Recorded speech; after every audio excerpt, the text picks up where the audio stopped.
Okay, I have some targets here. I'm doing some series of videos testing these machines against themselves, right? I got a great seal button, small little buckle, gold ring, and a silver dime, mercury dime. And I have an elevated nail here and another nail right here, and I'm gonna just put the silver dime in there first. I'm gonna do the Anfibio on this test here. And what I'm trying to do is I'm trying to just test these machines against themselves, right? Whenever I test one machine against the other machine, I always have comments, oh, you didn't have it in this mode, you didn't have it in that mode, you didn't have this setting right, you didn't have the right coil on. These are the series of videos where if you want to know your detector a little bit better, just watch that video. If you want to watch all the videos, that's fine with me. But I want you guys to make that decision on really what machine you want to buy by testing these machines separately, right? Because there's so many different settings and so many different modes on a lot of these machines here, and so many different coil options that I just can't get it all in one video. So I'm just trying to concentrate on one machine, and you can make that decision if you really think that that machine was doing well on that target or if it failed that target, right? But what I'm trying to do is I'm trying to dial the machine in so it'll hit a majority of these targets, and which settings will hit these targets the best, right? I want to find that sweet spot in the detectors, and I want to push it to the limits, and I at least want to get an audio response on all of these different targets here that are in between this iron here. And some machines struggle with these targets here, right? Getting that sweet spot and learning how to really dial your machine in. And I'm going to try the Anfibio here. The reason why I have this concentric coil on here, because this concentric coil, 9-inch concentric coil, does the best out of all my coils here, right? I've tested all of these machines out on this exact same test with all different coils and all different settings. And this coil here does the best on all these targets here, right? You guys can do tests yourselves. You know, I'm always testing my machines, and I'm testing today because the conditions aren't really that great to be hunting in, because there's this dew all over the ground. See all this dew? I don't know if you guys can see it or not, but the ground is super conductive on the surface there, right? Days like this, I get a lot of conductive interference from that dew on the soil there, and it just hasn't gone away. So I said, I'm just gonna do some tests in the front yard here. I've been wanting to do these tests for a while, but I'm gonna test the Anfibio on all these targets here, and I'm really gonna have to dial it in a lot, right? Because the EMI is bad here, and also the iron is right there close to the coil, so I'm gonna be sweeping the coil close to that iron right there, right? And anytime you have iron right next to the coil like that, you really have to dial your machine in. With the simplex, you really can't, there's really not much you can do in iron with the simplex to be hitting on targets. I mean, sure, I can drop the gain down a little bit, but you know, you're not gonna be hitting the deeper targets. What I want in a detector is I wanna go deep and I wanna go shallow, and I wanna hit all these targets in one setting, one coil, right? The perfect setup. We all want to find that perfect setup.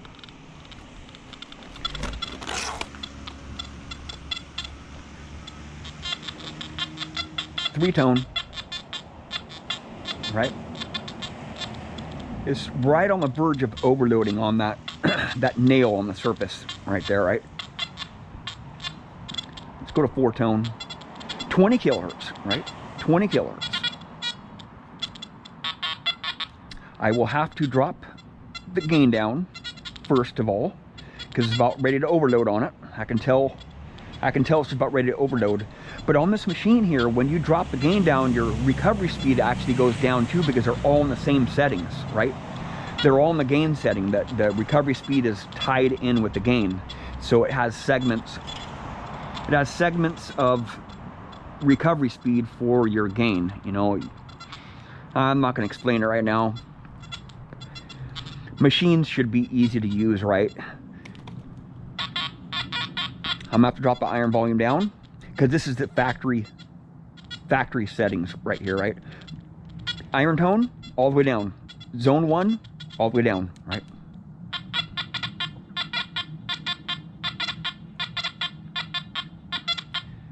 Right, it's just right on the verge of overloading on that nail right on the surface right there, right? Still hitting it though. It's still hitting it, but it wasn't hitting that great, right? But I was at least getting a response in 4-tone, right? Now I'll put that small little buckle in there, put exactly how I have it.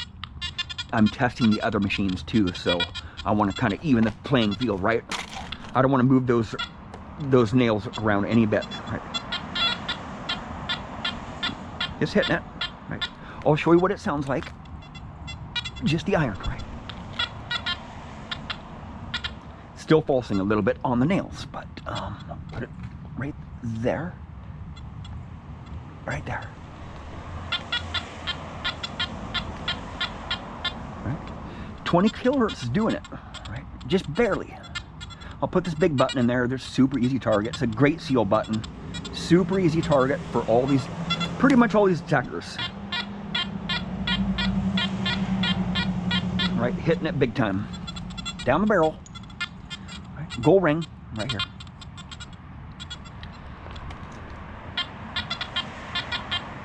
Doing pretty good. Right. Now I'll go to 99 tone. I'll drop my iron volume down. First I'll have to drop my gain down because it's going to overload on that iron, right? Drop it down a little bit. Actually, I'll go up to 89 right here, right? I'll show you guys, right? There's a fast recovery speed you can get on the Anfibio right here. Just about ready to overload. So what I'll do is I'll drop the iron volume down to 0 bars. Right, not doing it. Right. It's very similar to the full tones on the Deus. You know, it really doesn't like hitting those lower conductive targets in the iron like this, right?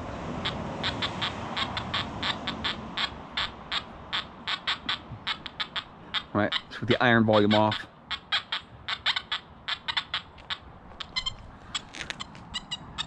And that's at 20 kilohertz. Right. I'll try this dime here in 20 kilohertz.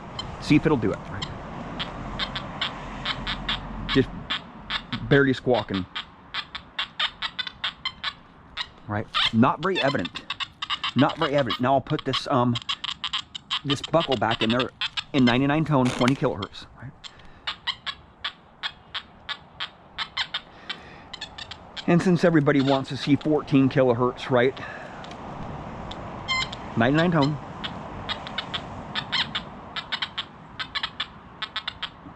No change. Right? 14 kilohertz. Pretty much no change, right?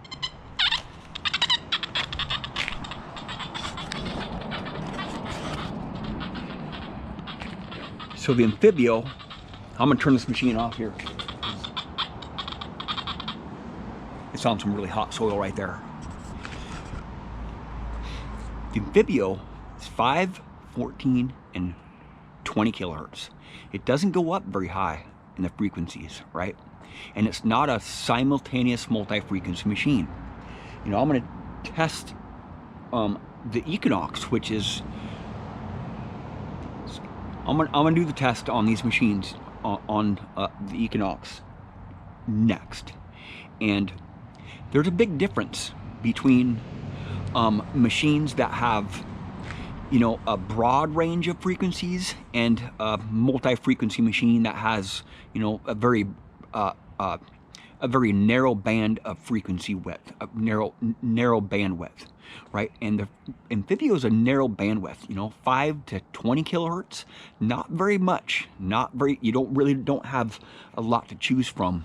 And you know, what I want to do with these series of videos is I want to get these targets to respond to get these detectors to respond very well to these targets at just with one setting, right?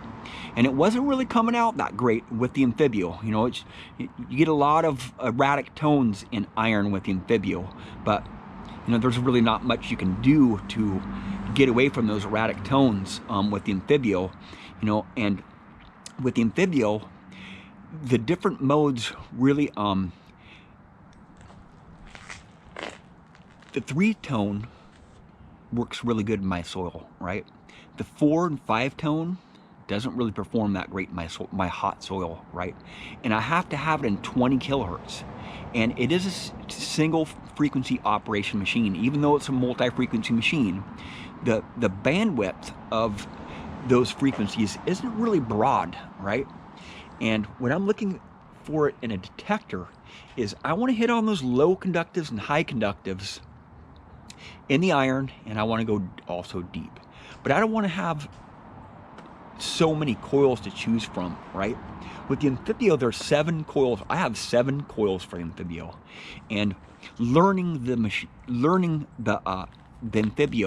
you know, which coil is going to perform best in my soil, in the really wet conditions, in the iron, and learning all that stuff takes a long time to really learn which coil is going to be the right coil for the conditions.